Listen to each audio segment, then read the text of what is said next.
स्वाधीनता मिली, जवाहरलाल नेहरू देश के पहले प्रधानमंत्री बने, बाद में इंदिरा गांधी जी प्रधानमंत्री बनी, उनके बाद राजीव गांधी जी बने, फिर सोनिया जी और राजीव जी के नेतृत्व में, राहुल जी के नेतृत्व में मनमोहन सिंह जी बने। हमारे 75 साल हमारे स्वाधीनता को हुए हैं। 60 साल कांग्रेस पार्टी को सरकार चलाने का मौका भारत की जनता ने दिया। जब बैल जोड़ी थी तब बैल जोड़ी पर ठप्पे मारे, जब गाय बछड़ा था तो गाय बछड़े पर ठप्पे मारे, फिर पंजा आया, पंजा को वोट दिया। कभी 20 कलमी, कभी 40 कलमी, कभी 5 कलमी कार्यक्रमों की घोषणा होती रही। गरीबी हटाओ का नारा हुआ, पर गरीबों की गरीबी दूर नहीं हुई। बहनों और भाइयों, देश के विकास के लिए हमारे यहां 2 क्षेत्र बहुत महत्वपूर्ण है। एक उद्योग क्षेत्र है और दूसरे हमारी खेती है, कृषि क्षेत्र है। अगर उद्योग क्षेत्र को अगर बढ़ावा देना है तो हमारे लिए यह आवश्यक होता है कि water, power, transport and communication, पानी चाहिए, बिजली चाहिए, कम्युनिकेशन की साधन चाहिए और रोड चाहिए। उसके बिना कोई उद्योग नहीं आता और उद्योग आए बिना कोई रोजगार नहीं मिलता। दूसरा क्षेत्र हमारे कृषि का क्षेत्र है। मैं भी किसान हूं।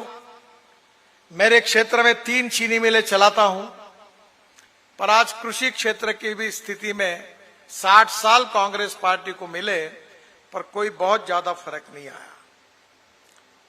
आज देश में 1947 में 90% आबादी गांव में रहती थी, पर आज की स्थिति ऐसी है कि केवल 60% आबादी गांव में रहती है।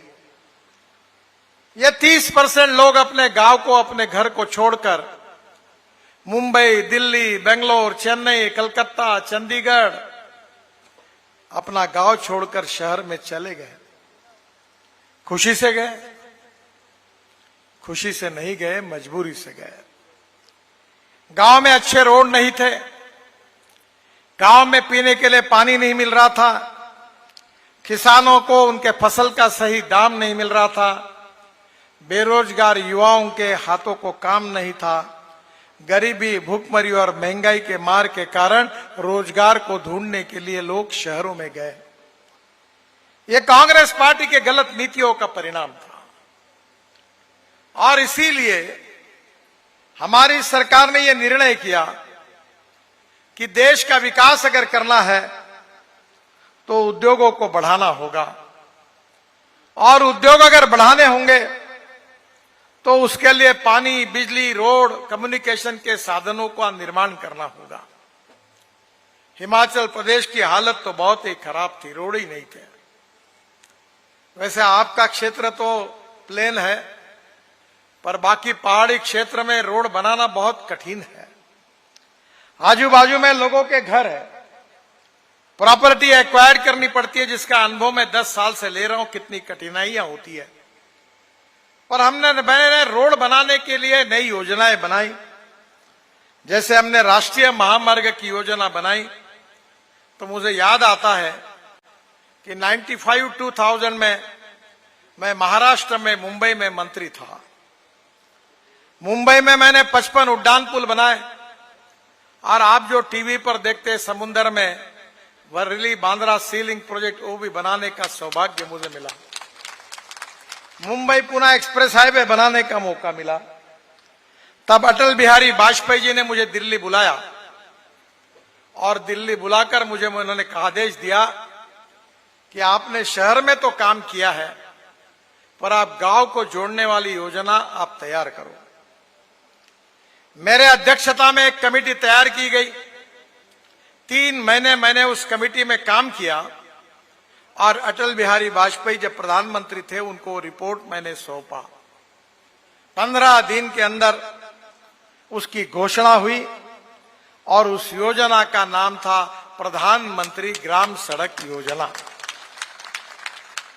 देश के इतिहास में पहली बार गांवों को मजबूत सड़कों से जोड़ने का काम हिंदुस्तान के इतिहास में किसी व्यक्ति ने किया है तो उसका नाम अटल बिहारी वाजपेयी है। यह मैं गौरव के साथ कह सकता हूं।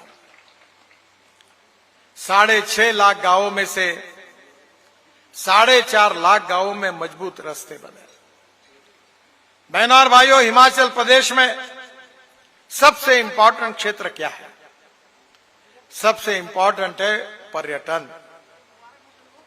हिमाचल प्रदेश के लोगों का रोजगार जो मिलता है वो पर्यटन करने के लिए जो लोग आते हैं उनके कारण मिलता है।